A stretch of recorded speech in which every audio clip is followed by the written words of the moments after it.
Simulan mong abutin ang iyong pangarap na magbibigay dangal sa iyong bukas. Ang suliranin, hindi laging nandyan, dapat mong harapin. Kami iyong kasama sa bawat takin, magkaakbay nating lulutasin. Dito sa FerNanDino TeensTV, ang boses mo ay mahalaga.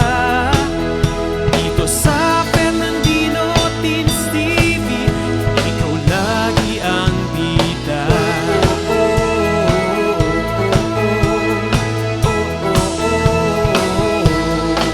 Ang mga aral ay ginintuang atin ng bawat guro na siyang gagabay sa iyong pagkamulat. Naway umukit ito sa iyong isipan, maging mapanuri, sundin ng wasto at nararapat. Kagandahang asal ang ipakita, ipadama ang pusong may malasakit. Dito sa FerNanDino TeensTV, ang boses mo ay mahalaga. Dito sa FerNanDino TeensTV, ikaw lagi ang bida. Sakali mang tayo'y subukin ng unos, ating haharapin ng walang takot. Sasamahan ka ni Fernan at Dino, ang bagong barkada mo. Dito sa FerNanDino TeensTV, boses mo ay mahalaga. Dito sa FerNanDino TeensTV, edukasyon mo'y sigurado na. Dito sa FerNanDino TeensTV, boses mo ay mahalaga. Dito sa FerNanDino TeensTV, edukasyon mo'y sigurado na.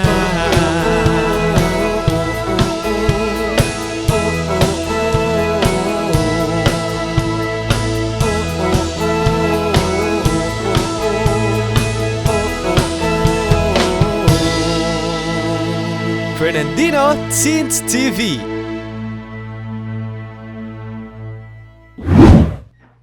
Fer, bakit parang malalim ang iniisip mo? Hindi naman. Magbe-birthday kasi yung pamangkin kong babae sa darating na linggo. Ano kaya yung magandang iregalo? Ilang taon na ba siya? Mag-aanim na taong gulang na. Sa edad na yan, huwag na sigurong laruan ang ibigay mo. Tingin ko, mas maganda kung damit ang iregalo mo para naisusuot niya. Hindi pa naman ako marunong pumili ng damit para sa bata. Sakto! Tungkol dyan ang episode natin ngayong araw sa FerNanDino TeensTV. Sige, manood na tayo. Tara! Halina't panoorin na natin siya!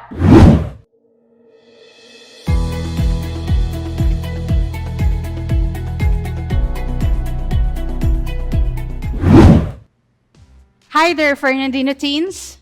Amazing morning! Welcome to another episode of fun and exciting learning. I am Ma'am Jesusa M. Garcia, a teacher from Pampanga High School, and I am your dressmaking teacher for today. Together, let us have a total learning experience in TLE. Can you tell me, what are the basic needs of man? You may write your answer in a piece of paper. Awesome! Food, shelter, and clothing are the basic needs of man. We all wear clothes to protect our bodies. Therefore, knowledge about dressmaking is so important. In this time of pandemic, some businesses encounter bankruptcy.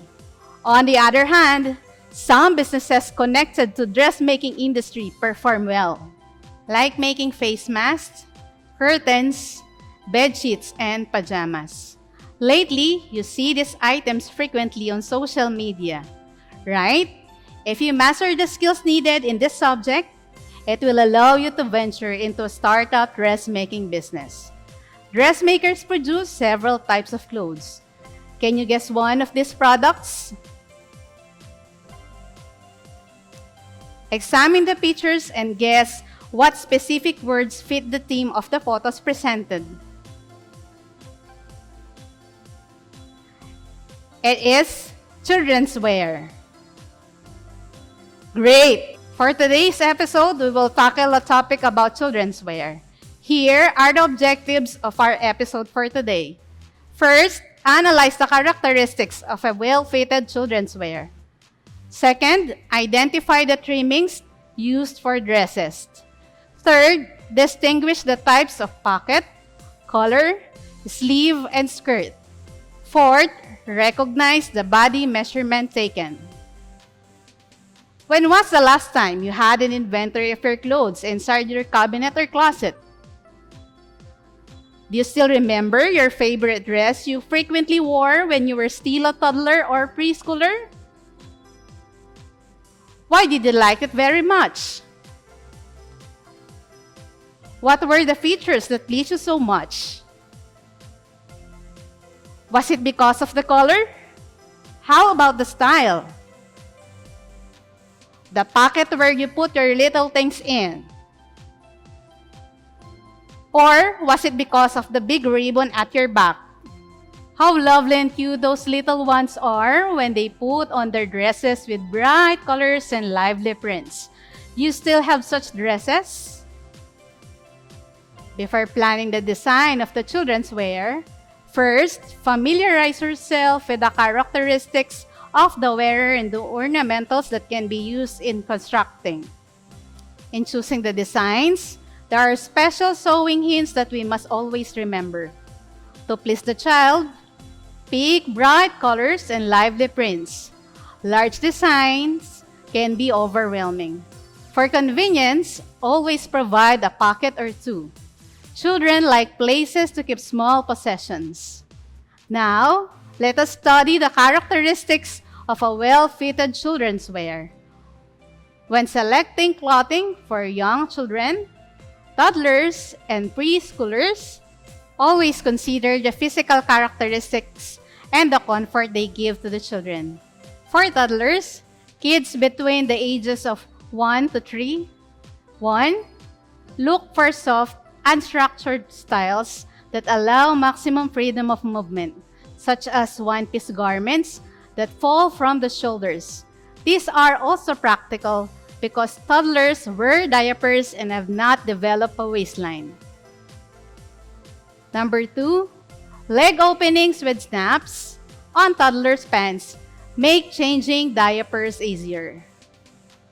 3, for necklines, select colorless styles or flat collars, such as Peter Pan and convertible collars.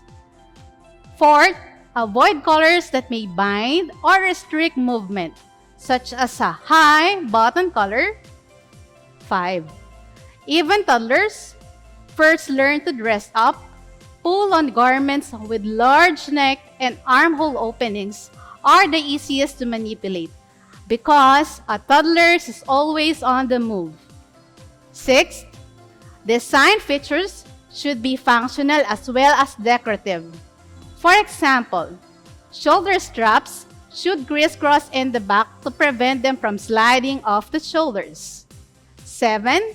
Shoulder tabs on shirts are another way to secure straps. For preschoolers, range is typically from 3 to 5 years old. 1. Look for styles that allow preschoolers to move and jump about freely. 2. Pockets are important features because preschoolers need places for the treasures they collect. 3. Jumpsuits are practical garments for preschoolers because they allow for mobility and maintain a neat appearance. 4. Preschoolers can also wear pants and skirts with elasticized waists because their waistlines have become more defined. We will have an activity about this when FerNanDino TeensTV returns. Stay tuned! Maya pa oras kaya kayo, FerNanDinos. Ako pala ay Elwin Arl Serrano ng City Tourism Office ng Ciudad San Fernando. Ngayong bulan na ini, pagmasusyan tayo ing National Heritage Month na ating temang Victory and Humanity, Upholding Filipino Heritage and Identity. Kambena nini, metong karing aktibidades na ning syudad, apin ning launching ning bayong Heritage Passport. Ning Heritage Passport, apin ning metong karing proyekto ning kaya katamong syudad, king pamanamuna ng Mayor Edwin D. Santiago. Anong nuka rin makalagelangan ding egan-agan ng heritage sites, heritage structures, naakit tamo king kaya katamong heritage district. Makakayado din kini, ding importansya da ding mapil na tradisyon, kini syudad, kalupa ning pamangawang parol, ang poing pamangalesa. May aw siyang heritage passport, uling atin kang dapat gawan, anong nukaran puntalan mo lading at tsuking passport, at saka ka mag-selfie, kay ba't kanta palto making tourism office, at mamiyalang sticker ka rin egan-agan ang apuntulan mong lugar. At timong may ngari ang tutong passport.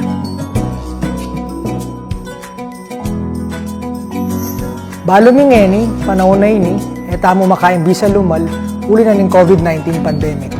Kaya naman kimbanwa nga ini, agkatan ko ding bikers tamo, edad 18 hanggang 50, imbis na lumaot kayo po, di na nyo lang dita ka oras di kaya katamong heritage structures, kaya ni syudad. Anya naman karing mumu ng 50 bikers ang makayari kaya katamong heritage passport, midinan lang premium only San Fernando loot bag. Inggawan nyo mo bakanta makapag-register, punta kayo mismo opisina na ng City Tourism, yung munisipyo, at saka kayo magdalang metong valid ID. Kabinan kaya kayong heritage passport, ating makasipit ang instruction nung nano pa ing dapat gawan. Anya naman ka rin hanggang kapadyakin, nanano ko pa, tara na!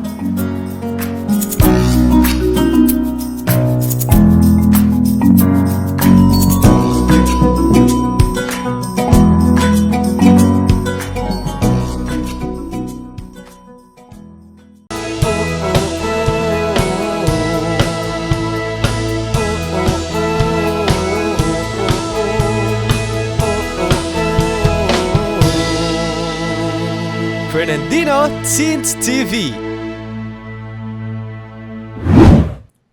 Welcome back to FerNanDino TeensTV. Now, let us see how far did you learn by answering this activity. You can answer by just saying happy if the statement is true and sad if the statement is false. Are you ready? Let us start. Number 1. Pick bright colors and lively prints for children's wear. If you answered smiley, you are right. Number 2. Always provide a pocket or two for the child's convenience. If you answered smiley, you got it correct. Number 3. Select high button colors for toddlers. If your answer is sad, then that's great. Number 4. Leg openings with snaps on toddler pants are suggested for children's wear. If your answer is smiley, that is exactly true. Number 5. Jumpsuits are intended for preschoolers. If your answer is smiley, that is correct. You are doing that much better today. I hope you enjoyed our short activity. Children's wear has special features. Growth features are important because children grow rapidly. Children tends to grow faster in height than in width. Therefore, the length of the waist, arms, and legs will change more quickly than the width of the shoulders, chest, and hips. Select clothing that allows for growth. Look for features such as one-piece garments without a waistline, raglan, kimono, or sleeveless designs, adjustable shoulder straps, and elasticized waistlines. Two-piece outfits and wrap styles will also allow room for growth. Closures should be on the front of garments so children can see fasteners and manipulate them easily to promote self-dressing and prevent bathroom accidents. Select and adapt closures that are easy for young children to manipulate. Zippers can be easy for a child to operate if a charm or string is added to the pull tab. Buttons that are large or have a shank are easier to grasp. Many types of decorative buttons are available to add interest to children's clothing. Avoid buttons with irregular edges as these are more difficult than smooth. Round buttons to manipulate. Hook and loop fasteners tape is easy to manipulate and can be used in place of buttons or snaps. It is available by the centimeter or inch, in pre-cut shapes, and in various colors. Gripper snaps are easier to manipulate than regular snaps. Safety features should also be considered when selecting clothing for children. Avoid styles with long, flowing skirts, tie belts, drawstrings, or very full sleeves that may cause children to trip or get tangled. Now, let us study the trimmings for children's wear. Trimmings are the ornamental or decoration added to the bare fabric or finished garment. This is also used to enhance or emphasize the beauty of the apparel. You can observe if you had this in your clothes. Some common trimmings used in dresses. Number 1, applique. A separate design for petals, leaves, or figures, cut and applied to another surface. It is ornamental needlework in which pieces or patches of fabric in different shapes and patterns are sewn or stuck onto a larger piece of cloth to form a picture or pattern. It is commonly used as decoration, especially on garments. The technique is accomplished either by hand or by machine. Number 2, binding. A bias strip used to decorate an edge. Bias binding is when bias tape is used to enclose the raw edge of a neckline, armhole, or hem. Third, buttons. Pieces of bones, metals, glasses, of various shapes having shank or holes.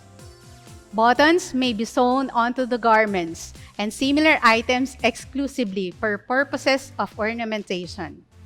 Number 4, embroidery. An ornamental needlework consisting of designs.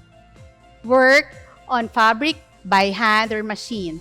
Embroidery may also incorporate other materials such as pearls, beads, quills, and sequins. Number 5, frog fastening, also known as Chinese frog. It is an ornamental braiding consisting of a button and a loop for fastening the front of a garment. 6, gathers. Fullness shearing consists of 3 or more rows of gather. Gathering is a sewing technique for shortening the length of a strip of fabric so that the longer piece can be attached to a shorter piece. 7, lace. Open work fabric made with bobbins, needles, or hook. It is a delicate fabric made of yarn or thread in an open web-like pattern, made by machine or by hand. 8, loop. A fastening that extends beyond the finished edges, used on clothing with no lap. 9, ribbons. A narrow fabric of silk or velvet used for trimming, used primarily as decorative binding and tying. 10, rickrack. A flat woven zigzag braid in mercerized cotton or rayon used to decorate clothes. 11, ruffles. Strips of cloth gathered together or pleated as a trimming to finish edges. 12, scallop. An edge finish made up of a series of semicircles. 13, pocket. A piece of fabric applied to a garment to form a container. A pocket can be both functional and decorative in purpose. Pocket helps in holding small articles temporarily. The size, shape, and placement must complement the design of the garment. 14. Collar. Bands attached over necklines are sometimes cut as part of the front bodies. A collar is a part of a shirt, dress, coat, or blouse that fastens around or frames the neck. Let us see how far did you learn. Identify the trimmings used in each picture. First picture. Buttons. Amazing! Second picture. Lace. Awesome! Third picture. Ribbons. Great! Fourth picture. Applique. Excellent! Fifth picture. Rick-rack. Perfect! Next. Answer thumbs up if the statement is correct and thumbs down if the statement is wrong. First statement. Wear one-piece garments without a waistline for children's comfort. Wonderful! Thumbs up. Second statement. Pants with elasticized waistline are intended for children to freely move. That's great! Thumbs up. Third statement. Long and flowing skirts can be worn by toddlers. Brilliant! Thumbs down. Fourth statement. Tie belts are suggested for children's dresses. That's right, thumbs down. Fifth statement. Zipper with charm helps the children to easily grasp their clothes. Amazing, thumbs up. Did you enjoy our simple activity? I hope you did. Later, I will discuss the other parts of the garment and its different types to help you decide on designing your children's wear. So stay tuned, FerNanDino Teens!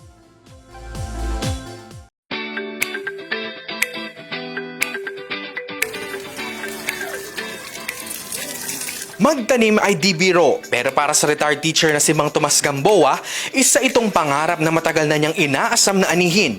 Kaya naman sa 500 square meter lot na ito sa Florida Blanca, Pampanga, unti-unti niyang tinamnan at pinalago ang naipong kita sa mahigit 20 taon niyang pagtuturo. Kaya, tara na't pasukin ang paraiso ng ating bidang guro. Welcome to Mape Garden Farm. Tara! Mula sa makukulay na disenyo hanggang sa iba't ibang klase ng planting methods, makikita yan sa personal gulayan na tinawag nilang Modern Agriculture Farm Edition. Talaga namang binuhos ni Mang Tomas ang kanyang expertise sa pagtatanim at syempre, hindi mawawala ang pagiging resourceful ng ating resident planter. Yung paggamit ng mga materials sa pagtatanim, iba-iba. May plastic, may gulong, may sako, may bote, lahat ng klaseng bote na pwedeng gamitan. Ginamit ko na. Experimental ang approach ni Mang Tomas, pero pagdating sa soil mixing, organic ang swak na soil mixture na approve sa ating green thumb. Pinaghahalo lang ang soil, topsoil, ipa, at carabao manure para sa optimum growth ng mga healthy veggies. Halos lahat pa ng mga gulay sa kantang bahay kubo present din dito sa kanyang lupain. Kaya naman ang buong pamilya ni Mang Tomas hanggang sa mga apo niya enjoy sa pag-harvest at pag-aalaga ng Mafe Garden Farm na ipinangalan niya pa sa kanyang mga anak. Na kayo, siyempre, di ba, mahilig kayo magluto? Oo. Ano pong naging ambag nito? Mula nung tinahi ito, natuto kami lagi mamasyal dito, lagi nagluluto, dala-dala lahat yung mga pagkain. Dito kami nagpipiknik. At itong mape na sinasabi, ito'y pag-aaritan dalawa kong anak. Binibigay ko sa kanila. Regalo. Ako ang magiging caretaker nila. Yung mape, Ang kalinga ng isang ama, ramdam hindi lang sa pamilya, kundi sa mga pananim niya. Kaya naman ngayong pandemya, make yourself busy, bawasan ang stress, at mas maging productive sa tulong ng pagtatanim para may dagdag hain na rin. Kaya para sa mga plantitos at plantitas na gustong i-level up ang planting skills, papayo ko sa mga kasama kong nurseries, lalo sa mga teachers na hindi major ng agriculture, pwede kayong kumuha ng background sa Facebook.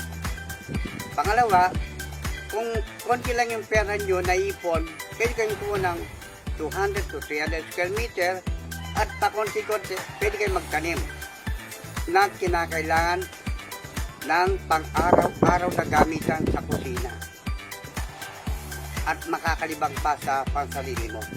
para sa Balita Pampanga, Gerald Gloton.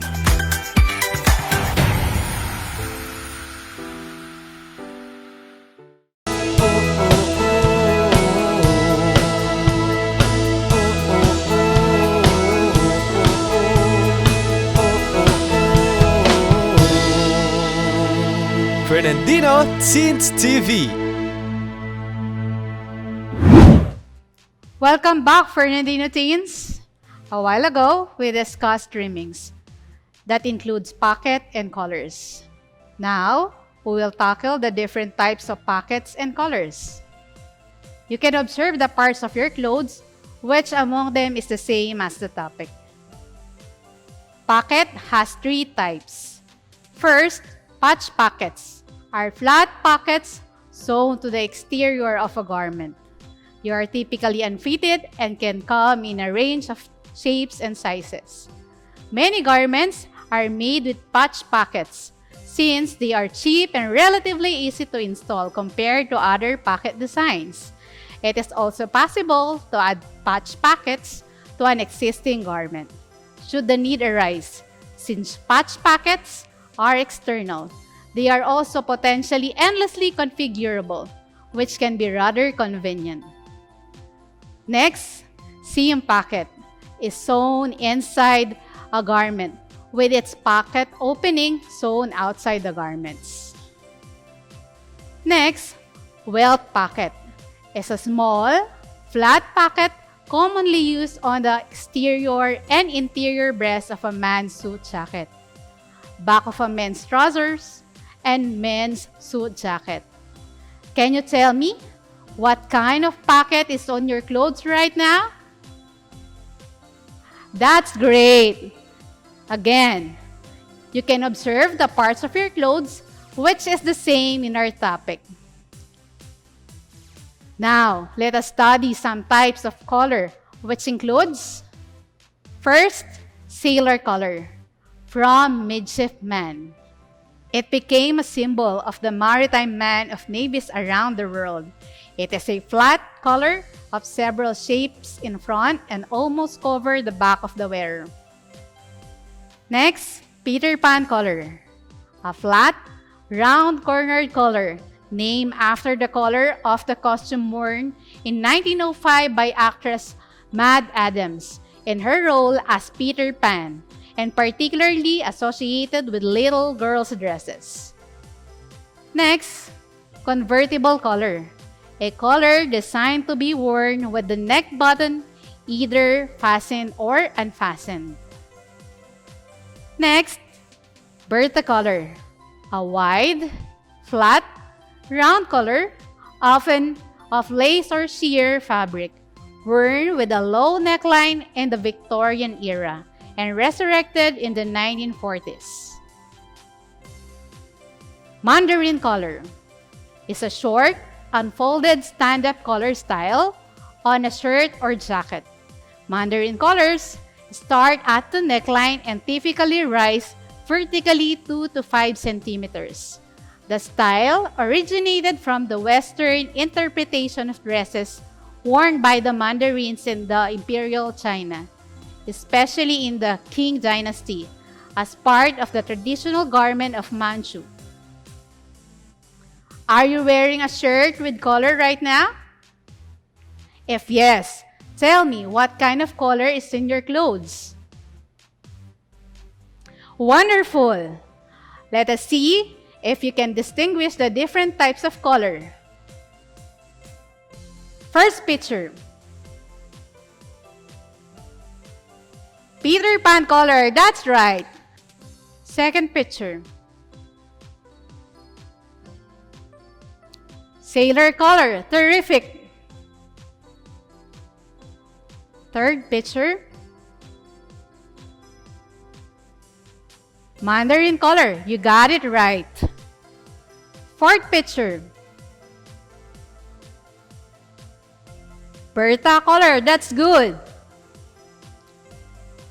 Fifth picture. Convertible color, outstanding. Before you plan for the children's wear, let us study the other part of the garment and its different types. Sleeves are part of the garments that cover the arm. It may be worn short or long. Sleeves may be cut together with the bodies or cut separately. The pattern and the design of the sleeve connote fashion in dress. We have different kinds of sleeves, and some of them are: kimono sleeves is a type of sleeve cut together with the bodies. There is no seam joining at the armhole. Kimono sleeves are wide, loose, short, or wrist length. This style is obtained from traditional Japanese dresses and adopted as today's fashion. It is the famous sleeve style and loved mainly by young people as it gives much comfort because of its looseness. Raglan sleeves are patterned and cut that extends to the shoulder-neck junctions and cancels the armhole seams. Named after Lord Raglan, sent to be worn a coat with the sleeve after losing his arm in the Battle of Waterloo. Satin sleeves is the foundation of all types of sleeves and usually cut to fit the armhole to the desired length. Most t-shirts has this kind of sleeve. This style gives a more professional and formal look. Pop sleeves. Pop sleeves. This kind of sleeve is common for children's dresses. It comes in 3 variations. First, full at the top and bottom. Second, full at the top and fitted at the bottom. And last, fitted at the top, full at the bottom.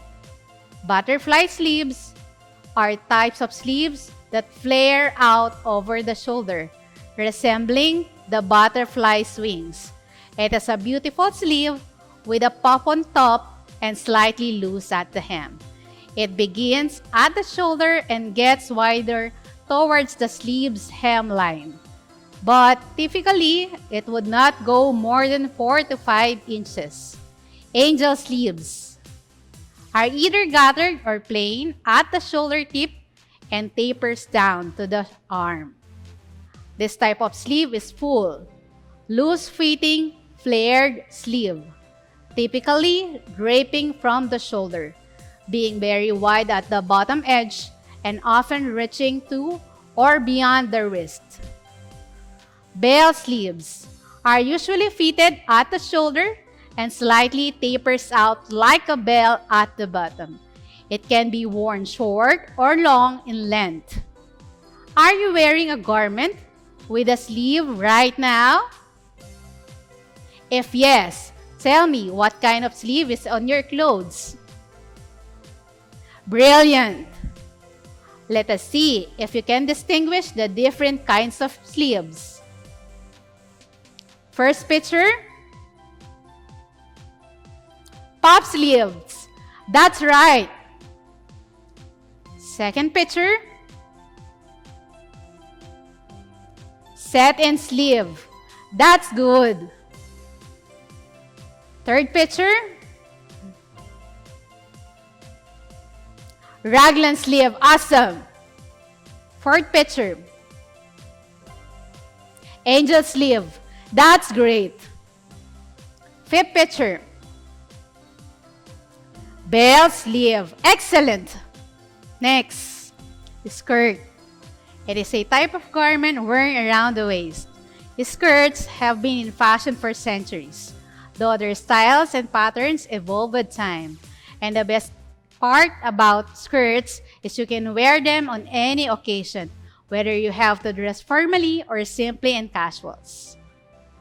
We have different types of skirts, and some of them are: bubble skirt is gathered at the waist and provided with lining to hold the hem, and gathered inward the hem ends to have a full effect or bubble effect at the bottom. Next is A-line skirts. This is a basic skirt that has been customized to a great extent, with a slight flare having a rough shape of capital letter A. It fits at the waist while slightly touching the hips and thighs. It is broader at the hem. It works well on women with small waist and suitable for those with full hip figures. Pencil skirts. Hug to the body from the waist to adjust above the knee. These skirts come in stretch material and with a box slit at times. Such skirts go only with slim and skinny figures as they emphasize the hips and the derriere. Pleated skirts. It is a type of skirt with pleats that create a refined vertical line while softening the figure. Pleated skirts appear best in short length, just above the knees. The flare of the skirt is reduced by plaits, and it fits the waist. It looks nice on both slim and plump little figures. Peplum skirt. A skirt cut fitted from the waist to hip 1 or hip 2, then combined with thread or pleated fabrics below to give fullness from the hip down. Culottes is a combination of shorts and skirts, usually loose at the bottom. Tiered skirt, tailored with 2 or 3 layers of gathers of graduated width. I'm sure by now some girls want to buy a new style of skirt. What type of skirt do you wear to school? Awesome! When FerNanDino TeensTV returns, we will learn how to take body measurements. So, stick around. We will be right back. Ang Schools Division Office City of San Fernando, Pampanga ay kaisa ng Department of Education sa pagsasagawa ng mga proyekto at programa na tumutugon sa mga pangangailangan ng mga mag-aaral. Inilunsad ang Division Call Center for Tutors and Guidance Counselors upang magbigay ng educational at psychological assistance sa mga mag-aaral, magulang at stakeholders ng division. Kaya, kung may nais kayong itanong tungkol sa pag-aaral, maaaring magpadala ng mensahe sa Division Call Center for Tutors and Guidance Counselors Facebook page o tumawag sa mga numero na makikita sa ibaba ng inyong screen tuwing Lunes hanggang Biyernes sa ganap na alas 8 ng umaga hanggang alas 6 ng gabi. Maaari rin kayong sumangguni sa ating guidance counselors na nagbibigay ng guidance and counseling services. Lahat ng inyong ibabahagi ay mananatiling confidential. Ang nasabing programa ay nagsisilbing daan upang malaman ang feedbacks ng stakeholders para matulungan ang ating divisyon na mapagbuti pa ang mga sumusunod na programa.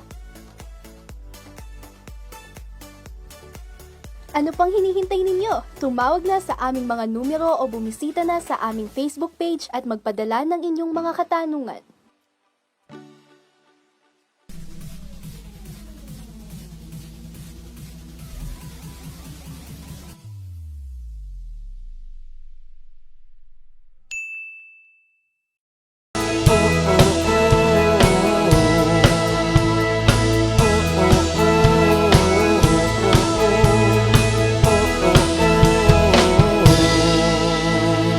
FerNanDino TeensTV. And we are back for FerNanDino Teens.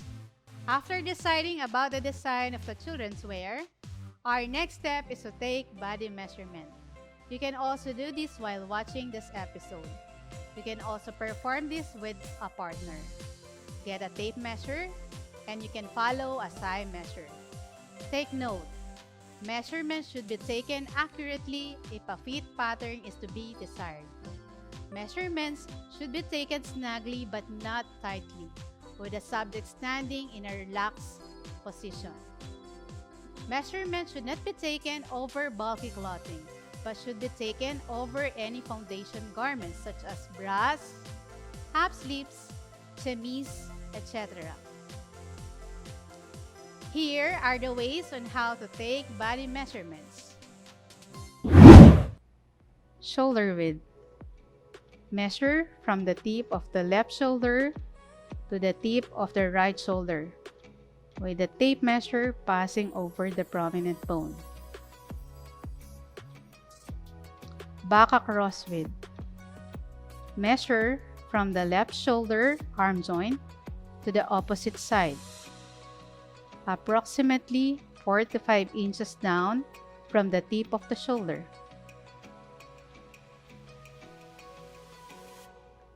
Back figure length. Measure from the nape to the waistline on the cord.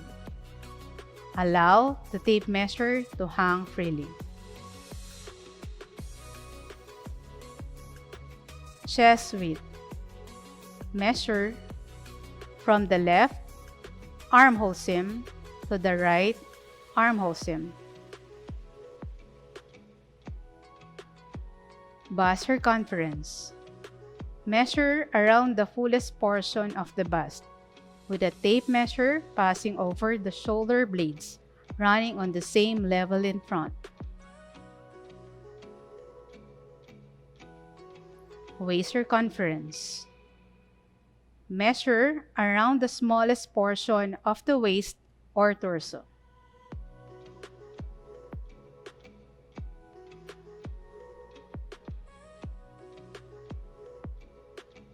Front figure length. Measure from the shoulder-neck junction with a tape measure passing over the highest part of the bust down to the waistline. Armhole circumference. Measure around the base of the arm with a tape measure closest at the tip of the shoulder.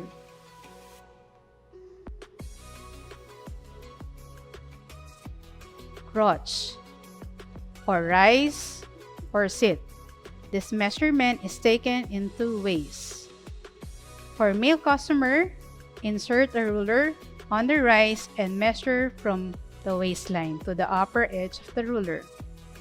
For female customer, allow her to sit on a flat chair, then measure at the side from the waistline to the surface of the chair.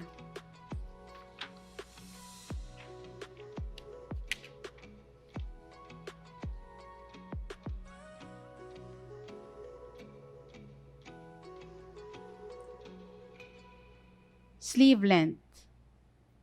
Measure from the tip of the shoulder to the desired length of the sleeve.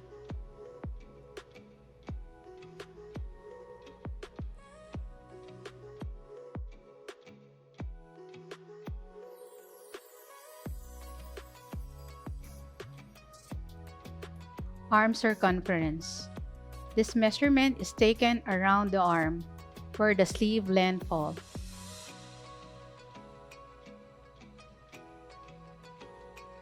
Hip circumference. Measure around the fullest part of the buttocks with a tape measure closest at the side.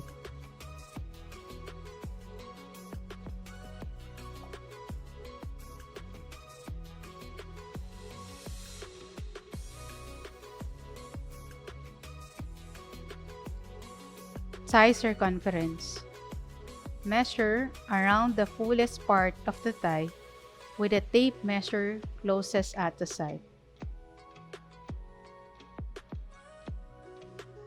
Leg circumference. Measure around the leg where the short or pants full length falls. Dress full length. Measure from the shoulder neck joints to the desired length of the dress.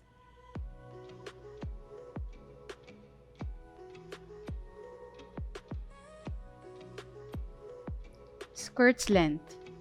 Measure from the waistline to the desired length.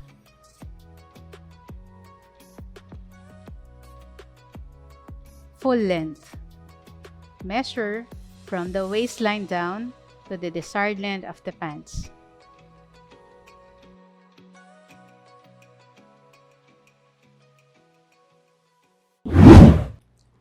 Let us see if you can remember what you have learned. Identify the body measurement taken in each picture. First picture. If your answer is crotch, you are right. Second picture.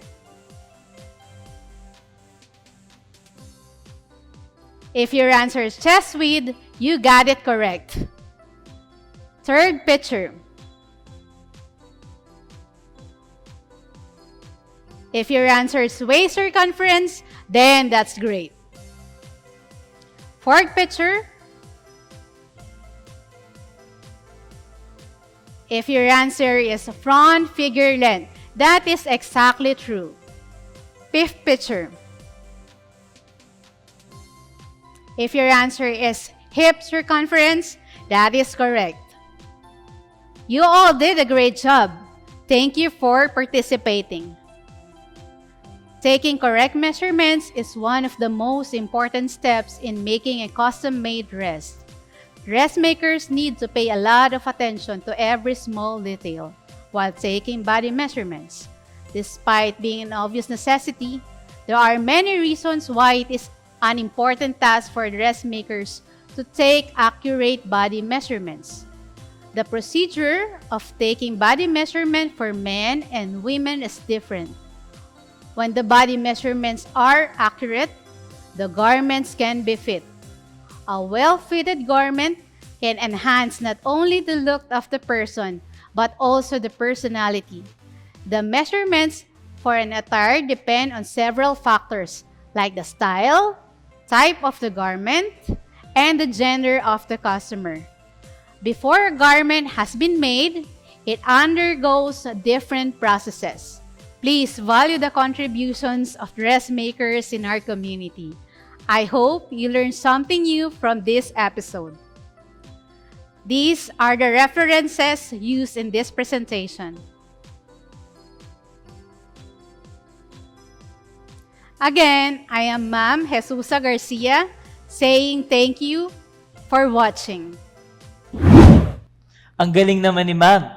Mahalaga talagang malaman muna ang mga impormasyon bago ka magplano kung ano man ang gagawin. Mas maganda pala na may elasticized waistline ang bibilhin na damit para sa bata, para kahit lumaki siya ng bahagya, kasya pa rin.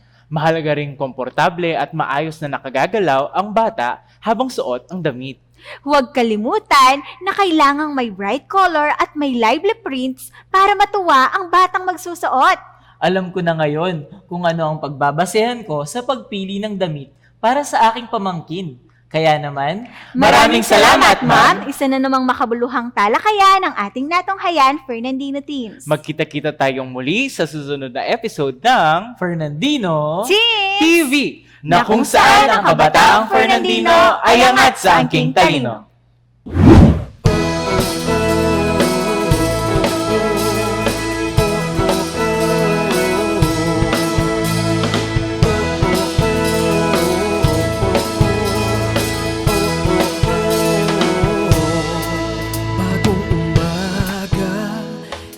Mo ang bagong pag-asa, simulan mong abutin ang iyong pangarap na magbibigay dangal sa iyong bukas. Ang suliranin, hindi laging nandyan, dapat mong harapin. Kami iyong kasama sa bawat takin, magkaakbay nating lulutasin. Sa FerNanDino TeensTV, ang boses mo ay mahalaga. Dito sa FerNanDino TeensTV, ikaw lagi ang bida.